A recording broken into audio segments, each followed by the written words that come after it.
Hello, welcome to Financial Insider Weekly. I'm your host, Michael Gray, CPA, and my guest today is Richard Lambie, and Richard is a professional fiduciary. Today we're going to be talking about the role of the professional fiduciary. Thanks for joining me today, Richard. You're welcome.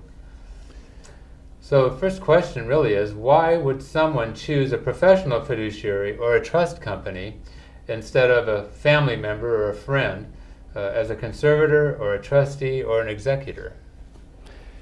Well, again, thank you, Mike, for inviting me to come in today to chat. There are a lot of diverse reasons about why a professional fiduciary would be invited in, would be asked to come in and act in the place of a family member. Family members quite often have skills. Some of them may be attorneys, some of them may be accountants, and very well-meaning people. A professional fiduciary is an independent person. So what will happen with them is that they're impartial between the potential beneficiaries. Mm-hmm. So very often the family member is not used to dealing with other professionals. They may be very skilled in their own line of work, but they're not used to dealing with a team. They may end up having to deal with the realtors and a whole group of other people.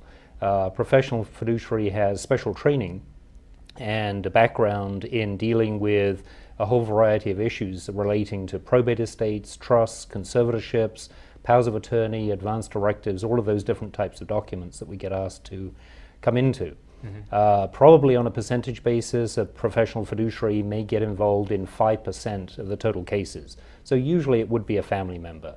A bank can sometimes be a very good solution where the assets are appropriate and the overall management is appropriate to use a bank or something like that. Mm-hmm. So really, as you've identified, the three groups would be the friend or family member, professional fiduciary, or a bank trust company.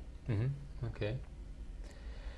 Now, if you've been named a trustee or an executor and you don't have experience or education in that area, what are some things to think about before accepting that job?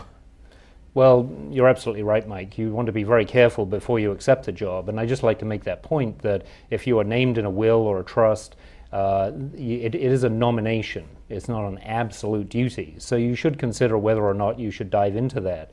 But you should really look at the skills. Very often with a professional fiduciary, there are family disputes. Mm-hmm. So some of the situations, there may be a death in the family, there could be a disability, there could be very serious dysfunction, there could be a second family. So if the named executor or trustee is part of a second family, they should consider what the interaction would be with the first family.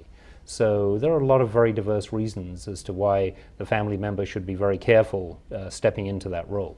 Yeah. So there's two things that come to mind to me related to this. So one is to be aware if you are named as a trustee and you don't have that background, to be aware that there's help there. So that doesn't mean that you can't do it. You have attorneys to help you. You have a CPA, hopefully, that you'll have on board to help you out and so forth. And in some cases, you might even be a co-trustee with somebody like yourself. So there are other ways that you can be involved and to get that guidance that you really need. The other is that you pointed out, the thing about the second family I think is really critical. It's like an accident waiting to happen, right? As long as mom and dad are alive, we've got some way of keeping maybe I should say mom or dad is alive. There's that peacemaker in the family that sort of keeps things, but then once that referee is gone, boom, now you've got this conflict that needs to be dealt with. Absolutely, absolutely.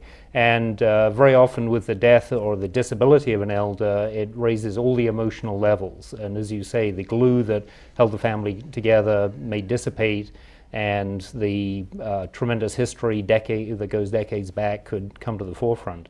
And again, it would be very important for the family member or the family members that are involved with that to realize they have to assemble a team of professionals. Having a good CPA who's prepared mom and dad's tax returns, or very often, as I've done with your services, bring in a skilled professional to look at all of the tax issues is absolutely essential. People try to avoid using the services of attorneys, and that can also be a horrible, horrible trap. You want to make sure that deeds to real estate are correctly handled, that there are things that spring immediately to mind, like a parent-to-child transfer to maintain the old property tax basis when property is inherited by children. So there are a lot of pitfalls that the family members can get into that without a good team of professionals, either on the investment side, on the legal side, or on the accounting side, can really be a terrible trap for the family members to get into. But if they have a roadmap, they can really get on with it. They have to be motivated. They have to stick with it. One of the little quotes that I had recently in a conversation with some family members is that they were absolutely beside themselves because the attorney hadn't taken care of something. What the family members should appreciate is if they are the named trustees, they have to take care of it.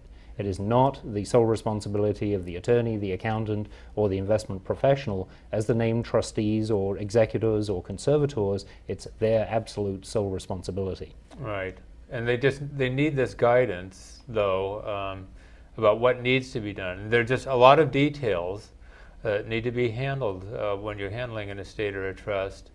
And so, there's a tension. That's part of the reason why you have to get these people in. And the problem is, like you said, sometimes people, they're trying to be cheap, whatever. They're trying to save those dollars, but they may be, what they say, tripping over the dimes. Trying to get to the dollars or whatever.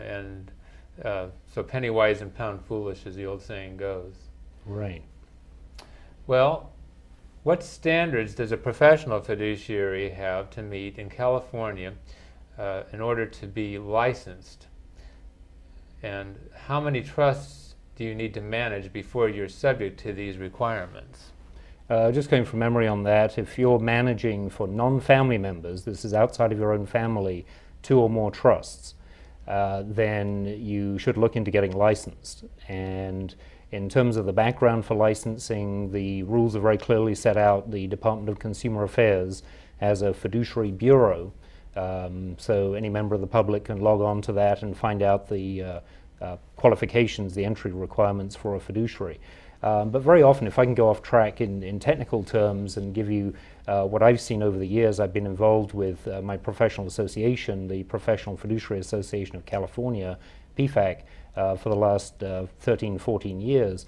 A great number of our members used to work for bank trust companies, public guardians offices. They used to have social work backgrounds. They've dealt with a lot of real estate or securities, that type of thing. So very often, before they even look at what are the educational qualifications, the fiduciary will have a good experience, a good work background to pull on in order to get started out. But technically, the fiduciary needs to get in and set up with 30 hours of education in fiduciary type subject matter, and that should be a combination of the estate side, which is all the financial aspects, and then the person side, which is more the conservatorship, personal care, and that type of thing. So once they've achieved the 30 hours worth of education, they can get on with the application. There's background checking, fingerprints run through the state and federal bureaus, and then if all of that clears, then the individual would be eligible to take the test to become a fiduciary. And it's a fairly comprehensive test, not a huge benchmark, but it does weed out some of the people. And so once the education is complete, the test is completed, and the person has the requisite background in terms of education, degrees, or work experience, then they can qualify as a licensed California professional fiduciary.